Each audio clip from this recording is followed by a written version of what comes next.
નમસ્કાર વિદ્યાર્થી મિત્રો, વડોદરા ટ્યુશનમાં તમારું હાર્દિક સ્વાગત કરું છું। હવે ઘણા બધા વિદ્યાર્થીઓની એવી ફરિયાદ જનરલી હોય છે કે કોર્સ બહુ હાર્ડ છે, બુકો બહુ મોટી છે। આ બધી જ વસ્તુ હોય તો પણ તમે કઈ રીતે તૈયારી કરી શકો? એક સિમ્પલ એક્ઝામ્પલ આપું કે તમને જો એવું કહેવામાં આવે કે 10 પિઝા તમે એકી સાથે ખાઈ જાઓ તો તમે ખાઈ શકશો? નહીં ખવાય। પણ જો તમને 10 દિવસ એક પિઝા આપશે ખાવામાં તો તમે એ આરામથી ખાઈ શકશો। એવું જ કંઈક આ કોર્સનું પણ છે કે જો તમે રોજ થોડું વાંચન, થોડું પ્રિપરેશન કરતા રહો તો વર્ષના અંતે અથવા તો પરીક્ષા પહેલા તમને કોઈ જ તકલીફ નહીં પડે અને તમે એ બધી જ તૈયારી કરેલી હશે। તમે કદાચ એની પહેલા એક સ્ટોરી વાંચી હશે કે કુવાની આજુબાજુનું જે થાળું હોય એની પર દોરડાથી નિશાન પડી ગયા, તો એ કેમ?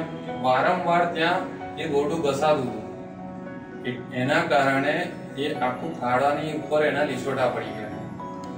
તો અહીંયા પણ તમે જો એ રીતે વારંવાર એકનો એક ટોપિકનું રિપીટેશન કરો, પુનરાવર્તન કર્યા કરો તો એ તમને એકદમ ઇઝીલી, સરળતાથી તમને આવડી જશે। એટલે આ થયું પુનરાવર્તનનું મહત્વ, અને આ જ કોન્સેપ્ટ ઉપર વડોદરા ટ્યુશન કામ કરે છે કે જ્યારે તમે રેગ્યુલર ટ્યુશન ક્લાસ અથવા તો સ્કૂલમાં જાઓ ત્યારે તમને ટીચર ફક્ત એક જ વખત શીખવાડશે, તમે એનું રિપીટેશન નહીં કરી શકો। જ્યારે વડોદરા ટ્યુશનની અંદર અમે તમને જે ડીવીડી પ્રોવાઈડ કરાવીએ છીએ અને જે ઓનલાઈન વિડીયો મૂકીએ છીએ એ તમે વારંવાર જોઈ શકો છો ગમે ત્યારે, અને એનું રિપીટેશન કરીને તમે એકનો એક ટોપિક જે તમને નથી સમજાતો એ તમે આરામથી સમજી શકો છો। જ્યાં સુધી ના સમજ પડે ત્યાં સુધી એને રિપીટેશન કરો। અને આની પ્રિપરેશન કઈ રીતે કરવી, કે વિડીયો ડીવીડીનો યુઝ કે ઓનલાઈન વિડીયોનો યુઝ કેવી રીતે કરવો વડોદરા ટ્યુશનનો, એ હું તમને શોર્ટમાં સમજાવીશ। વડોદરા ટ્યુશનની જે ડીવીડી અથવા તો ઓનલાઈન જે વિડીયો છે એ તમે હંમેશા એનો ગમે તે એક ટોપિક, શરૂઆતનો ટોપિક હોય એ તમે પહેલા એક વખતે જોઈ જાઓ, એમાં શું નથી સમજ પડી એ ફરીથી રિપીટ કરીને ફરી જુઓ।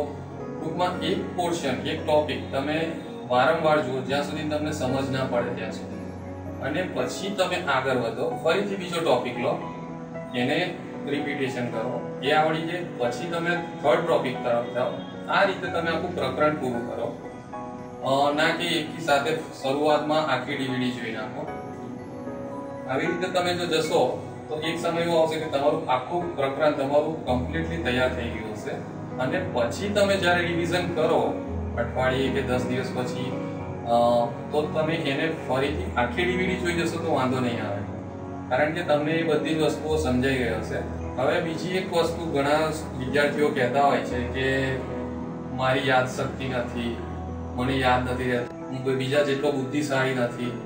તો તમે એક વસ્તુ વિચાર કરજો કે ભગવાને બધાને હાથ પગ એક સરખા જ આપ્યા છે, અને બધા જ વ્યક્તિ એ જ હાથ પગથી એક સરખા કામ કરી શકે છે। જેવી રીતે હાથ પગ નાના મોટા હોય એવી રીતે માથું કોઈનું મોટું હોય નાનું હોય એવું હશે, પણ મગજ તો બધાને એક સરખા જ આપ્યા છે, એની વિચારવાની શક્તિ, યાદ શક્તિ બધાને એક સરખી જ આપી છે, પણ આપણે એવી મેન્ટાલિટી રાખીને એનો ઉપયોગ ઓછો કરીએ છીએ। પણ જો તમે આ રીતે પુનરાવર્તનની પ્રેક્ટિસથી તમે એ રીતે આગળ વધશો, પુનરાવર્તન કરીને, તો તમને દરેક ટોપિક એકદમ સહેલાઈથી આવડી જશે। ઘણી વખત એવું થતું હોય છે કે આપણે તૈયારી કરીએ એમાંથી કંઈક આપણાથી ખોટી પણ તૈયારી થઈ હોય, તો આ વસ્તુ આપણને કઈ રીતે ખબર પડશે? તો એ વસ્તુ ફક્ત કોમ્પિટિશન, કસોટી એ બધી રીતે જ ખબર પડે। તો એના માટે જ આપણે ઓનલાઈન ઓફલાઈન ટેસ્ટ રાખીએ છીએ કે જેમાં ઓનલાઈનમાં પણ ટેસ્ટ હોય છે, ઓફલાઈનમાં પણ એક્ઝામ હોય છે। તો ત્યાં તમને ખબર પડશે કે તમારી ક્યાં ભૂલ પડે છે અને એ તમે આરામથી સુધારી શકો। અને આ બધું જ તમારી જે રેગ્યુલર એક્ઝામ છે એના પહેલા થશે, એટલે તમારા પરીક્ષામાં વધારે ગુણ આવવાની 100% શક્યતા રહેશે। પછી પરીક્ષાની તૈયારીઓ માટે, એટલે અભ્યાસ માટે એક તો મહત્વની વસ્તુ છે કે એકાગ્રતા જળવાવી જોઈએ, અને એકાગ્રતા માટે તમારે એકદમ શાંત વાતાવરણ જોઈએ, જે તમને જનરલી સ્કૂલ અથવા તો ટ્યુશનમાં ના મળે। જ્યારે આ તમે ઘરે બેઠા અભ્યાસ કરશો વડોદરા ટ્યુશન.com દ્વારા, તો તમને ઘરમાં તમે એકાગ્રતા કેળવી શકશો, કારણ કે તમે આજુબાજુનું વાતાવરણ તમારા કંટ્રોલમાં હશે, તમે વાતાવરણમાં શાંતિ જાળવી શકશો અને એ રીતે સારી રીતે તમે અભ્યાસ કરી શકશો। આ ઉપરાંત તમને આવવા જવામાં જે થાક લાગે છે, કે જે ટ્રાવેલિંગમાં, કે નજીક હોય તો વાંધો નહીં, પણ ઘણા લોકો એવા પણ હોય છે ઘણા વિદ્યાર્થીઓ એવા હોય છે કે જે લોકોને 10-10, 15-15 કિલોમીટર વ્હીકલ ચલાવીને જવું પડે છે અને પછી ત્યાં અભ્યાસ કરે છે અને ફરી પાછા 15 કિલોમીટર કે 10 કિલોમીટર રિટર્નમાં આવવાનું ઘરે અને પછી ત્યાં અભ્યાસ સ્ટાર્ટ કરવાનો. આ ટાઈમની અંદર ટ્રાફિકમાં, ગરમી કે ગમે તે વાતાવરણની ઇફેક્ટને લીધે તમારું જે પરફોર્મન્સ છે એ થોડું ઘટી જતું હોય છે. એ બધા જ પ્રોબ્લેમનું તમને આની અંદર નિરાકરણ મળશે. જે વસ્તુ તમે ક્લાસીસમાં લેશો એ જ વસ્તુ તમને અહીંયા ઘરે બેઠા એ જ વસ્તુ અહીંયા પ્રોવાઈડ થશે.